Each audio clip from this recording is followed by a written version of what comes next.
Hey, do your thing. Let me get you a. We're gonna get you a new. We're gonna get you a mic cover. Get you a mic cover. I don't know. You got on that Rattlers today. Oh no. Oh, it's starting up. Oh, no. Starting up. Don't y'all start. Got on that Rattlers today. I don't know. Sit that to the side. I don't know. All right. I gotta give my what I normally do. I gotta introduce my special guest. This is an award-winning, back to the city giving, definition of black girl determination evolved into black woman power. Very cool, but low-key, very funny person. A great classmate of mine and many. I want to introduce the 21st president of Harris-Stowe State University. Let me get this right. Dr. Lata Colin Smith. Let's give it up, y'all. Let's give it up. Let's give it up. Let's give it up. Let's give it up. Now, before we get this started, I gotta say, I reached out to Tanya. I said, I see you doing big things. You did. I ain't gonna call you T. I'm what I need to call That's you. who I am. Hey, you know what's love though? Her response, she said, Dave, I'm just the same old T. That's what I'm talking about. That's what I'm talking about. So that's what we gonna talk to y'all. We gonna talk to T today. Okay. Y'all done seen Doctor and President all over everything, but we gonna talk to T today. A lot of y'all might not actually get to know T, and that's the difference. Right. But this is not an interview. This is a conversation with a friend of mine, Mm-hmm. and we go back. You class of 91, Over right? 30 years. So I don't even have to ask her what high school she went to. She's alumni right there with me, Cleveland Naval Junior ROTC Academy. Right. Yes. So we St. ain't Louis got to Public go School. through that. Public school. SLPS. Let's go. So look, T, after, well, I ain't going to even do that. My man had a question that I kind of tied into what I was going to go into. All right. Where is T from? Like, what neighborhood? How would you So talk the to neighborhood that I am from, if I use the hood code, I'm from the Trey 940. Oh. Trey 940. Not the Trey 940s. So I'm from the Ville neighborhood. Okay. Sarah Lou. Okay. I'm just saying. Sarah Lou. My husband and I have these conversations all the time. Okay. So I'm from St. Louis Avenue, Sarah, Oh, that's the. Vanda, Yep. Drop Shop. Yep. Mhm. Yep. So my uncle stayed right 4041 right there. Okay. On 4041 Ave. Fella. Stringfellow. On the Okay. Ave. Okay. All right. Yeah. So like I said, we are alumni. We went to the Naval Junior ROTC Academy. I still call everybody from old people to young people sir and ma'am because of the school. That's right. Okay, T, like what? That's right. Just to let people know, us going to ROTC every day, muster in the morning, passing review, Mm-hmm. obstacle course, like everything they literally did. How did that EMI. affect? Yeah. Oh, you had EMI? Absolutely. Oh my God. That was extra Absolutely. military instruction. For public school, it's like in-school suspension, but they used to make you run and do all kind of Right. exercises. Yeah, it was Yes, crazy. We used to it's run with the discipline. wooden rifles. Remember, they used to have us run with the wooden rifles. But we used to Yeah. have rifle range. Yeah. We had live rifle range on the third floor of our building. Absolutely. So, you had to Absolutely. be in a certain, Certain rank. grade level. rank. Grade level. Yeah, right. Yeah. But but anyway, so the ROTC program, how do you Right. think that Yeah, so I would say that really what I share with people all the time is that I elected to go to Cleveland because my home school would have been Beaumont, right? But I elected to go to Cleveland for something different because I was tired of going to school with the same people from kindergarten to 8th grade, really. Right. And it was really, you remember Forrest, my cousin Yes. Forrest? Yeah, So Forrest, Forrest I'm actually went first. So he's in your class. I'm And Forrest and he Forrest. That was my Yeah, guy. absolutely. That's So my I guy. would see them in their uniform, so it was just something a little bit different. Back then you had to apply to go to what do they call them? Magnet Magnet schools. schools, You had yeah. to apply to go to magnet school. And so that was like my first choice. And so I would say that really Cleveland was a turning point for me.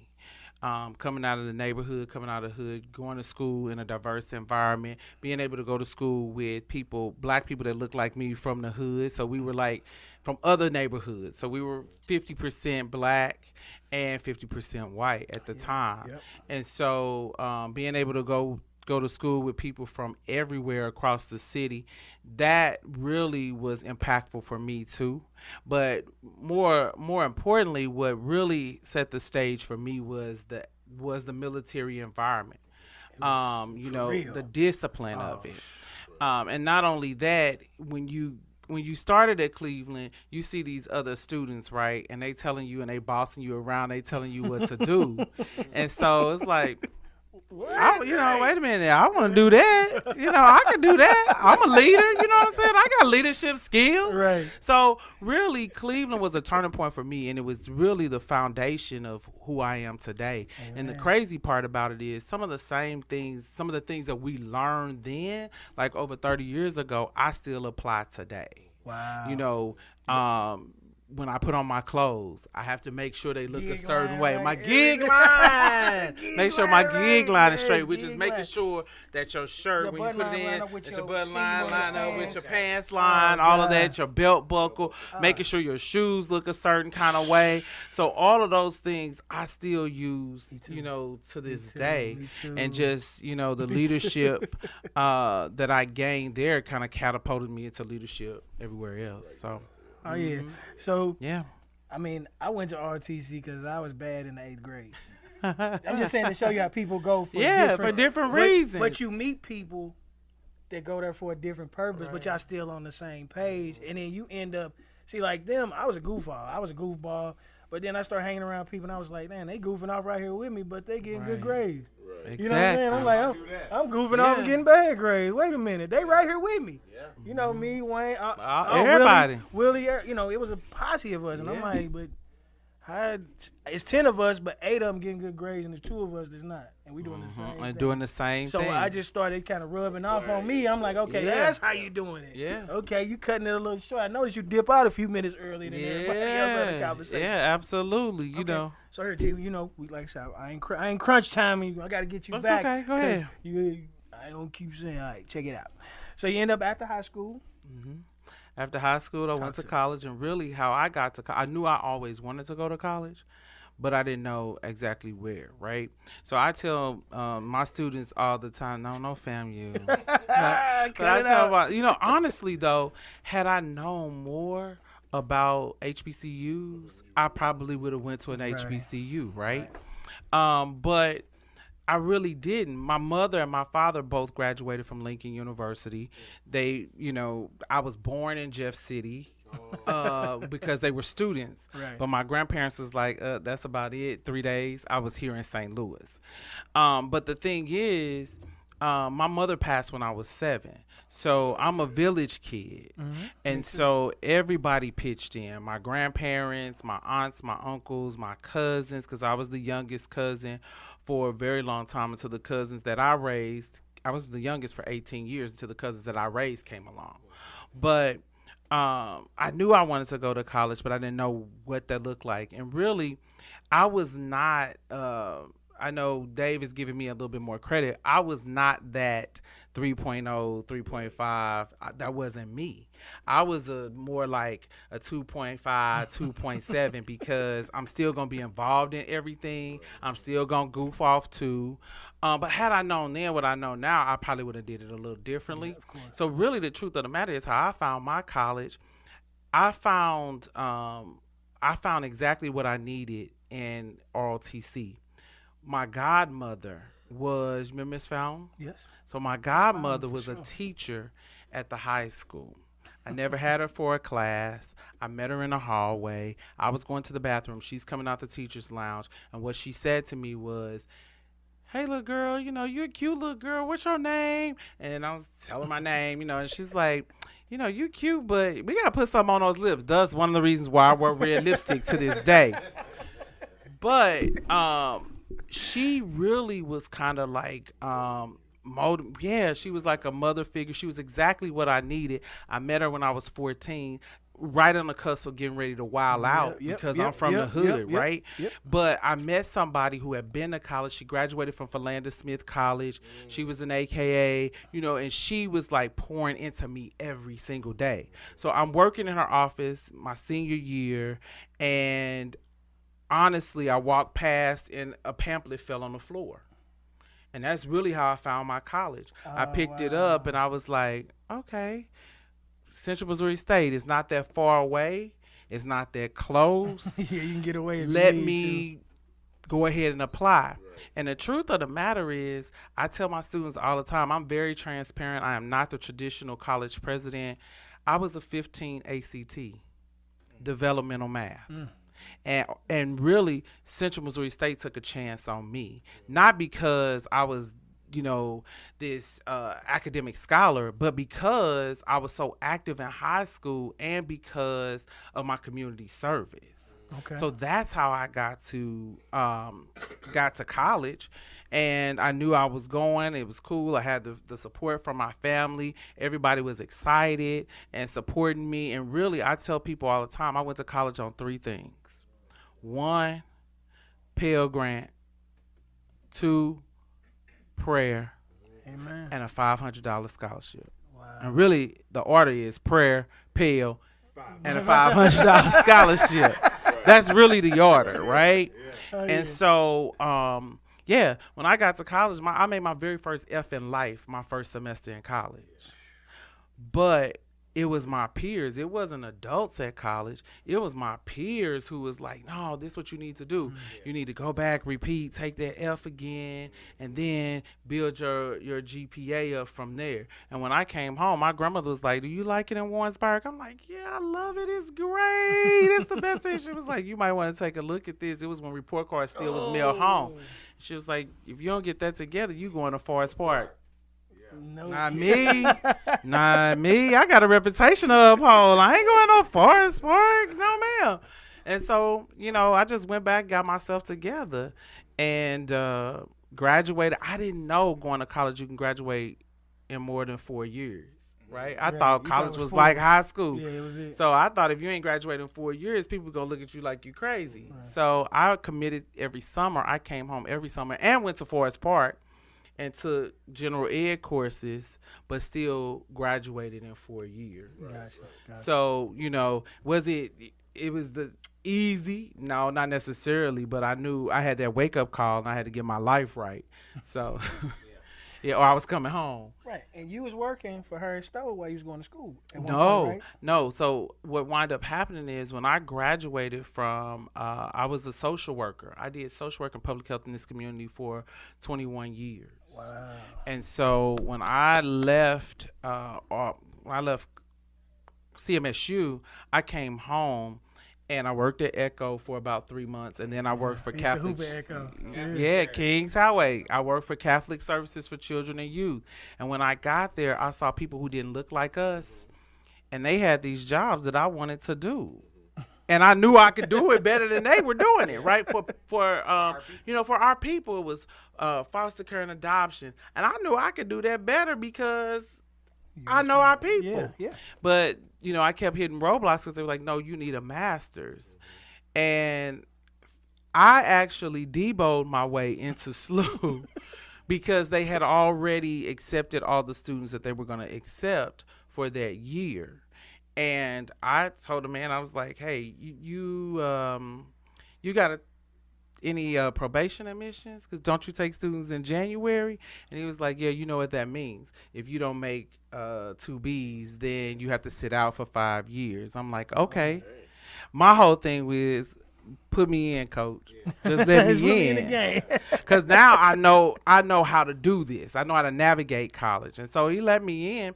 And then I went back in May and basically was like, you remember when you said if you don't make 2 Bs, I will be out? And he was banking on that. Yes. He was like, oh, you ain't gonna out of here. Right. And I was like, no, sir, what happens when you make 2 A's? Oh. What that look like? Right. So now you got to let me in. And so that's how I got into SLU. Wow. And then wind up getting a scholarship because SLU is a Jesuit college. I was working for a Jesuit institution and wind up getting a scholarship. And so when you talk about Hustle Radio, my thing was, hey, I know this social work stuff, so I'm bored. Right. So give me 2 masters for the price of 1. Hustle different. Hustle different. Mm-hmm. I can hear you. I can hear you. Okay. So, how difficult were you two things. How difficult was it for you, one, being African American, two, being a female, navigating in this space that has historically been dominated by males, and more so, especially in the institutes of higher learning, Caucasian males. How difficult was it for them to accept you and say, okay, you'll be able to move forward? How difficult? Okay. Are you talking about with moving into the role of president, or just navigating it? Just taking the steps to get to that point. Well, how about this, Jay? I'm gonna just bounce off your, which is perfect. So what he's saying is, because like you say right here, 2010, you got married. Then also you became the assistant provost. Nope. I started, so you know the song started from the bottom, now I'm here. Right. Literally. Right. Literally. Basically, that's what I started from the bottom. Okay.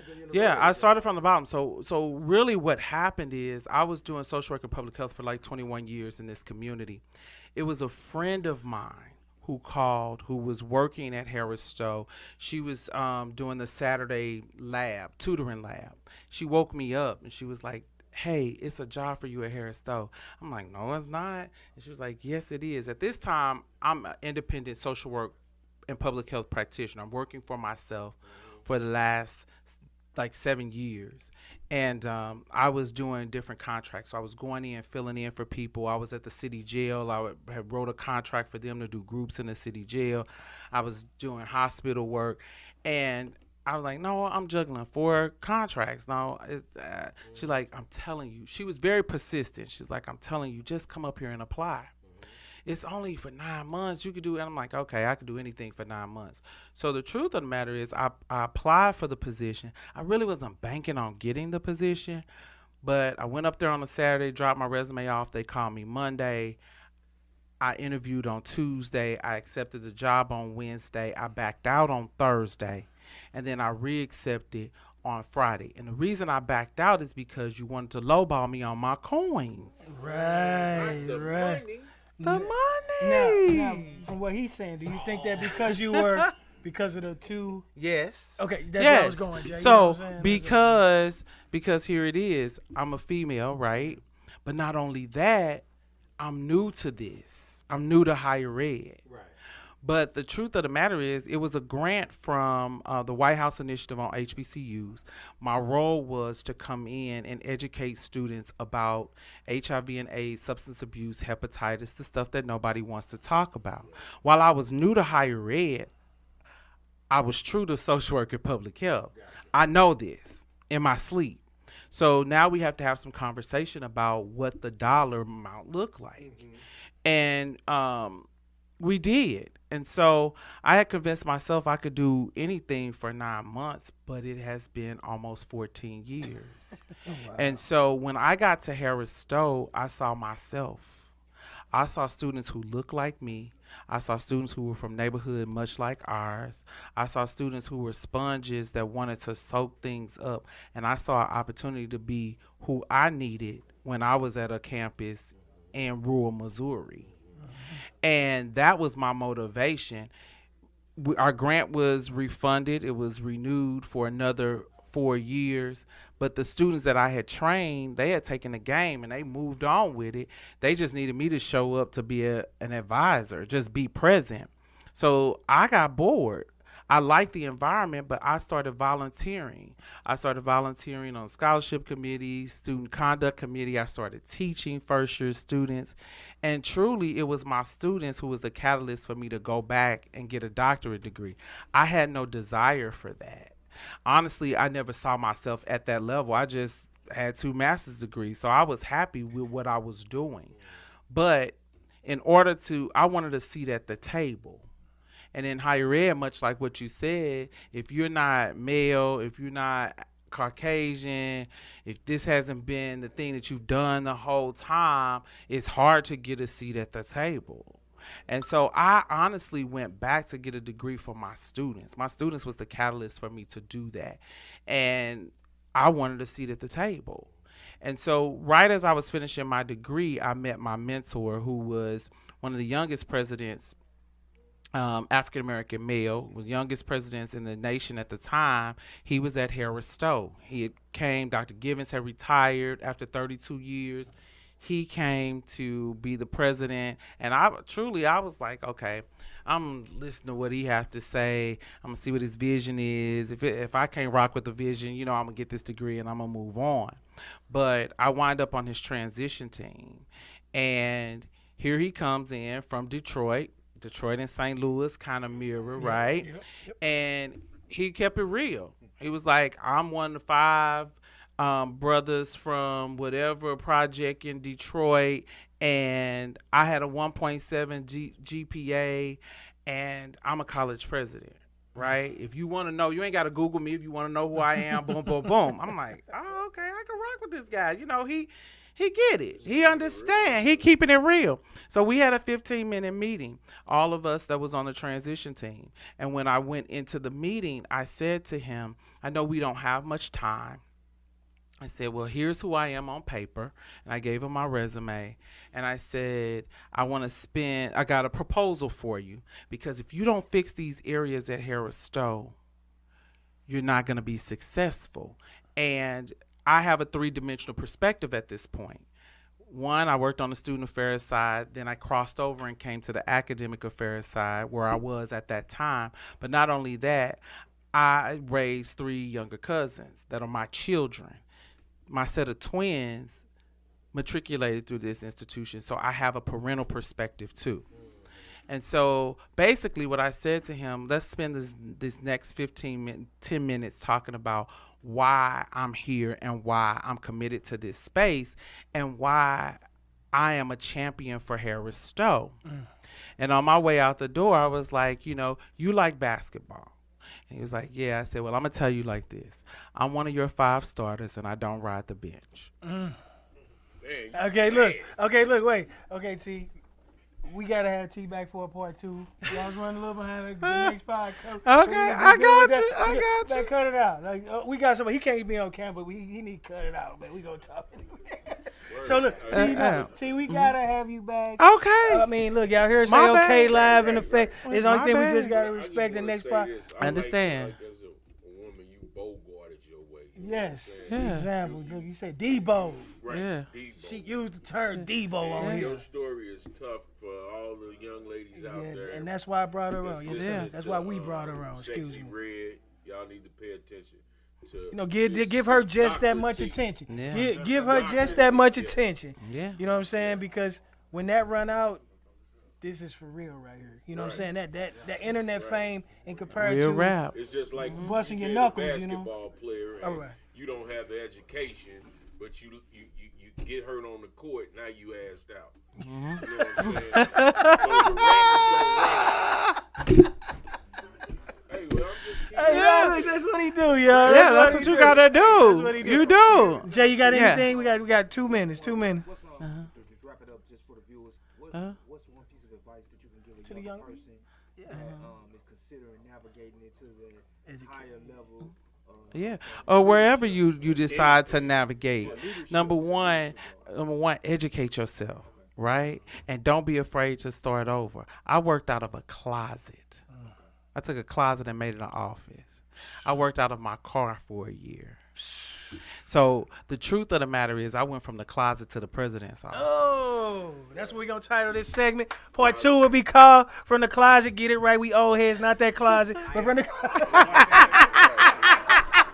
The storage closet, storage closet, storage closet. Yeah, from the storage closet to the president's office. Yeah, not that closet. Officially a street champ. All right, I want to tell her though, your Mecca CIE startup. Absolutely. Yeah, he's I am hosting a fair in Cool Valley. Okay. October 28th and November 11th. All of your entrepreneurs in that class are invited. I have talked to reach out to the teachers. Okay. To be our main vendors. Perfect. Tell me the date again. October 28th.